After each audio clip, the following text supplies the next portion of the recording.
आस्था जी पटना से। राधा वल्लभ श्री हरिवंश महाराज जी, हमारे माई श्यामा जू को राज में माई का क्या संदर्भ है? सखी।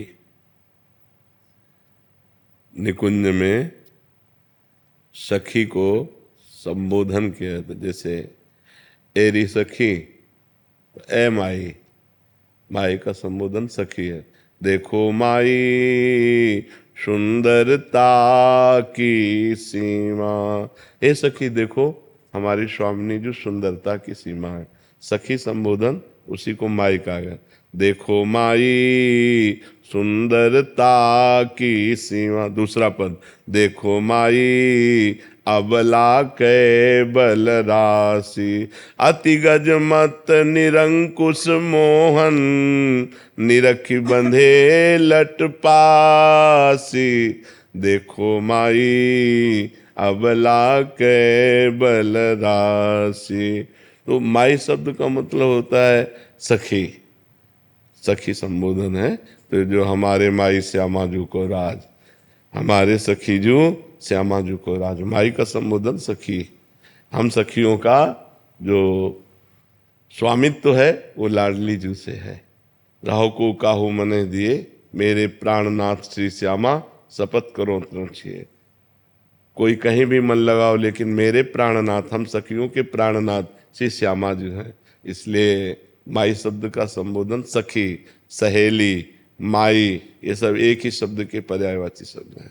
गुरु शरण पांडे जी लखनऊ से। राधे राधे राधे राधे महाराज जी, आपने मुझसे पहले एकांतिक में कहा था कि दीक्षा दो प्रकार की होती है, आंतरिक और बाहरिक।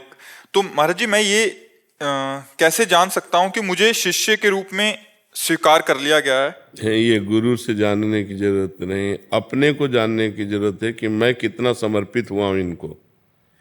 गुरु माने कि आप शिष्य नहीं, शिष्य माने गुरु।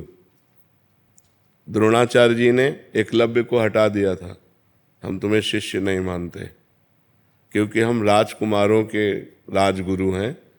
और उसने एक दृष्टि में गुरु बना लिया। दृष्टि मात्र से मेरे गुरुदेव द्रोणाचार्य चला गया और एकांत में मिट्टी की वैसे ही भावनात्मक मूर्ति बनाई और रोज प्रणाम करके प्रत्यंचा चढ़ाता और गुरु द्रोणाचार्य जी का स्मरण करता। इतना बड़ा धनुर्धर बना कि अर्जुन को जो सिखाया था वो भी पीछे थे, वो आगे था। सर्वश्रेष्ठ धनुर्धर विश्व का एकलव्य। तो अर्जुन ने जब देखा उसका हस्त लाघव कि कुत्ता भूखा, इतने में पूरा मुंह बाणों से भर दिया। कहा हमें आशीर्वाद दिया है हमारे गुरु ने कि तुम विश्व के सर्वश्रेष्ठ धनुर्धर हो, और मैं आज निर्णय करता हूं कि मैं तुम्हारे सामने कुछ नहीं हूं। तुम किसके शिष्य हो? तो उनका गुरु द्रोणाचार्य जी के। बात समझ में आई? द्रोणाचार्य जी ने हटा दिया था कि हम राजगुरु हैं, क्षत्रिय राजकुमारों के। तो शिष्य के माने गुरु, ना कि गुरु के माने शिष्य। आप कितने % समर्पित हैं ये आपका हृदय जानता है। हम बिल्कुल आपको तिरस्कार करेंगे और आप मानते हैं कि आप मेरे परब्रह्म परमात्मा हैं, आपका कल्याण हो जाएगा। और हम कहते हैं तुम हमारे शिष्य हो और तुम हमारी अवहेलना करो अंदर से, तो आप नरक जाओगे, कोई उससे लाभ नहीं। कंठी बंधवा लो, तिलक लगवा लो और मनमानी आचरण करो तो आपकी दुर्गति हो जाएगी, आपका कल्याण नहीं होगा। हम बिल्कुल तिरस्कार, हम मानते ही नहीं आपको, और आप हमारे परब्रह्म परमात्मा हो, आप परम भगवान को प्राप्त हो जाओगे। समझ पा रहे हैं आप? जो शास्त्रीय बात है वो ये बात है। महाराज जी, मैंने पिछले कांतिक में मैंने आपसे पूछा था कि मैं सखी भाव में भगवान को प्रेम करता हूँ। तो फिर आपने पुष्टि मार्ग के बारे में बताया था, लेकिन मैंने कहा था कि मैं आप ही को सब कुछ मानता हूँ, आप ही से सब कुछ लेना देना है। फिर तब आपने कहा था कि आप हमको आंतरिक से गुरु मानो, फिर आगे बढ़ो। तो वही मैं जानना चाहता था कि इसी मार्ग में अंदर से मान के आप देखो, अगर आप भजन शुरू करो, भगवान आपके भाव को जानते हैं।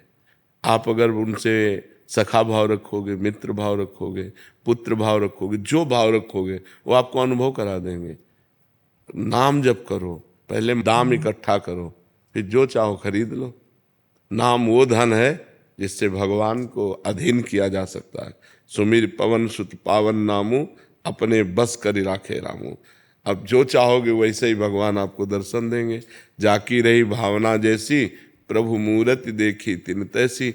यदि आप भगवान को बाल रूप देखना चाहोगे तो बाल रूप, मित्र रूप, पिता रूप, स्वामी रूप, जो चाहो जैसे चाहो, वो तो करुणा निधान है, वो सब विधान बना देंगे। जो भाव देना है, जो मंत्र देना, वो सब विधान, बस आप नाम जप करना शुरू करो, नाम जप अधिक से अधिक बढ़ाओ, वो सब आगे से कर देंगे। हाँ जप, बिल्कुल।